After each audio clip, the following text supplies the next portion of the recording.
What's up? How you doing? Here we are. Beautiful day today. It's a Sunday. Sundays are they're not as quiet as they used to be, but they're quieter than the other days. When I was a kid, Sunday was very quiet. Everything was closed except maybe small little stores, maybe a pharmacy, something like that. But the big stuff, everything was closed, and you had no choice but to remain low key on that day. So I'm a big fan of pomegranate. I always have been. When I was a kid, my father would get the pomegranate, and then my mother would clean it, break it up, and everybody would get like a portion. And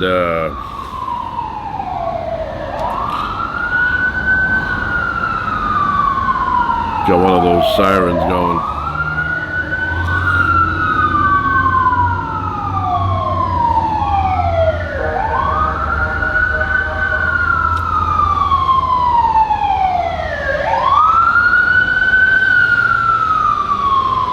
Them Dukes, them Dukes. So anyway,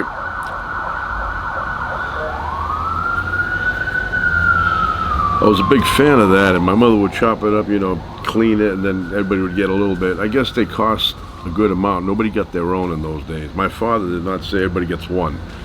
There was one big one, and everybody shared like it was the Great Depression. But I could not get enough, and it wasn't, I wanted one a day, maybe two a day would have been fine. Now, they sell them, they're nice and big. Palm produces them. And now they even have pomegranate juice, where in those days they may have had it, I just didn't know where they had it. So I went and bought some today. This is Lakewood, which is a very good brand. They've been around since, I think it says 1935. Biodynamic. Sounds fancy, right? Pure pomegranate. This is unfiltered, and it's not from concentrate. This is straight juice, fresh pressed, and you can tell it's cloudy, so there's no filtration going on. Trusted family brand since 1935, and then it says here that there are 7 to 10 pomegranates in here. So this is like eating 7 to 10 pomegranates. Lakewood, see? So they had two varieties of this Lakewood. Both of them organic. Both of them are not from concentrate, which means that they don't dry them out and then reconstitute by adding water. The other one was, the only difference is the other one was filtered, which means they remove whatever that, like the pollen stuff. It's not pollen, but that kind of material, and it gives it more of a clearer juice look. But this one has a little bit of a cloudy look to it. They do that with olive oil too. Like olive oil, you can buy the filtered one, cold pressed, all that good stuff, but it's filtered, so when you pour it, it looks like nice clean Valvoline coming out. Same with this. You can get the filtered one, like Palm, P-O-M. They have the filtered one. It comes out like, juice. Not clear, but it's not cloudy. It's not murky. So I'm going to try this. I have ice. I already shook it. So this is just in addition to what I've already done.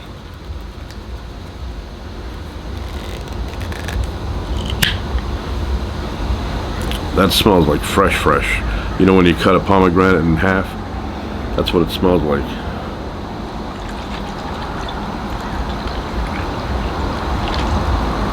So we give it a minute to cool down. My battery's about to die here. I didn't realize it. It's that low.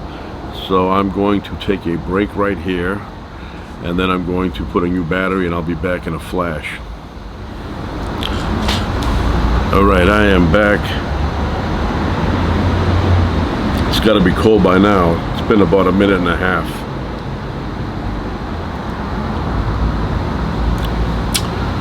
That is very, very, very authentic tasting and delicious at the same time. Wow, that's rich. That is very good stuff. I highly recommend this. If you see this brand, Lakewood, pure pomegranate, unfiltered, not from carnation, not from concentrate, juice, fresh pressed, buy it. I think it's like $12.99, something like that, 13 bucks. Anyway,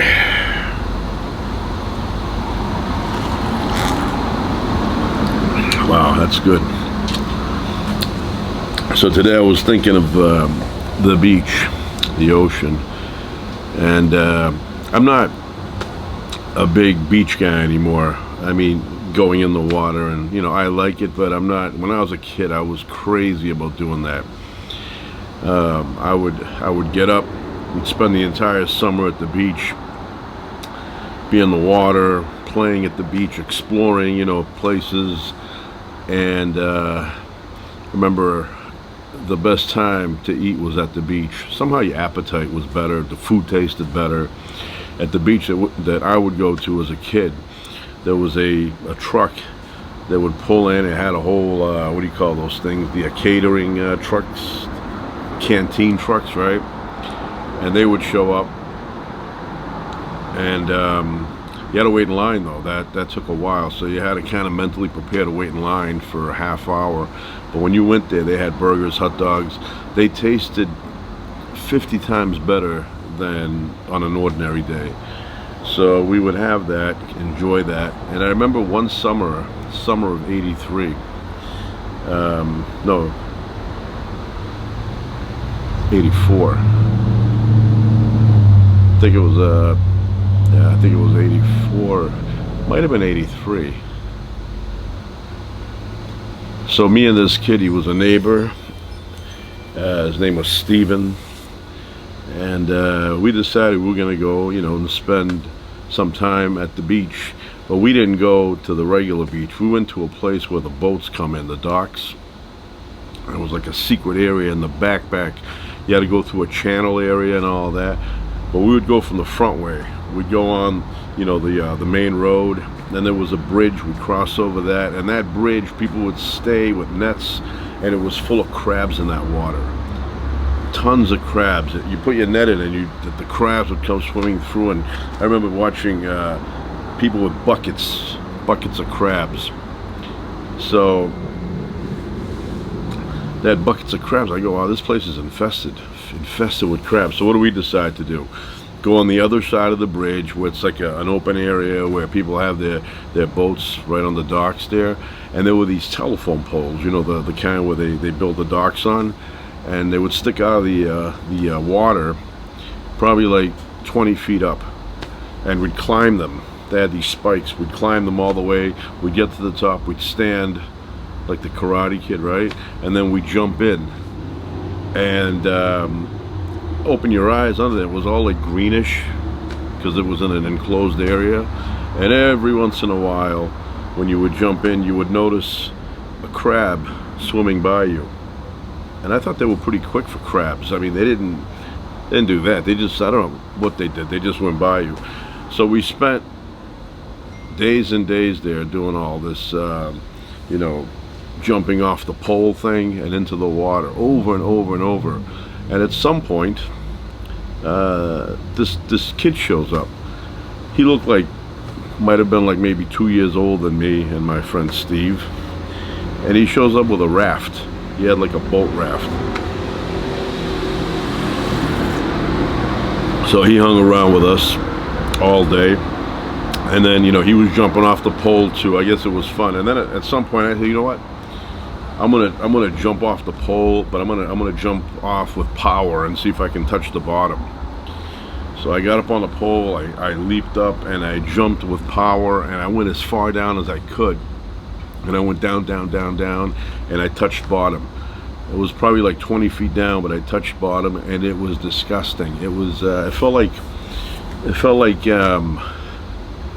like mushy cotton balls just mushy cotton balls. I remember my feet going into it, and it was like disgusting. Just felt like, yeah, that if somebody took cotton balls and put them in water, and then you put your hand in there and felt them, that's what it felt like. So I went up and I said, don't jump all the way down. It's going to ruin the experience. So we didn't do that. And then we got on this kid's raft, and we started, we didn't have these. We did it by hand. And we went all the way out into the Atlantic Ocean. So there was a channel that you went through, and we fought the current, and then we went out, and we were all the way out into the Atlantic. And I was like, wow, we're way back. And so then we pulled back, we got to the shoreline, we got off, and then he went his way, we went our way. We had to walk home, and that was even further. We had to do this big loop. But I remember being out there, and then from that point on, I was like, I gotta get a boat. It's pretty fun, I thought it was fun. Never saw that kid again. It was like blonde kid, long blonde hair, and he kind of looked like, a kid from California, surfing days, those days with Gidget. Kind of like they would have had a statue of him, with a surfboard or something like. But I did not see him again. We don't know who he was. He was probably vacationing there with his family. I don't know how he ended up there. But we went all the way out into the Atlantic, and then we saw the beaches, and then we extra horsepower, we got back in. But it was a fun experience. But we spent every day we were there. We would go jumping off of these telephone poles into the water over and over. Back then we had fun without computers, without iPhones. I don't know how it happened. Anyway, I highly recommend this. If you see it, grab it. You're not going to be disappointed. This is good stuff. If you love pomegranate, you're going to love this stuff. Smiles, everybody, smiles. That's it for now. Ciao.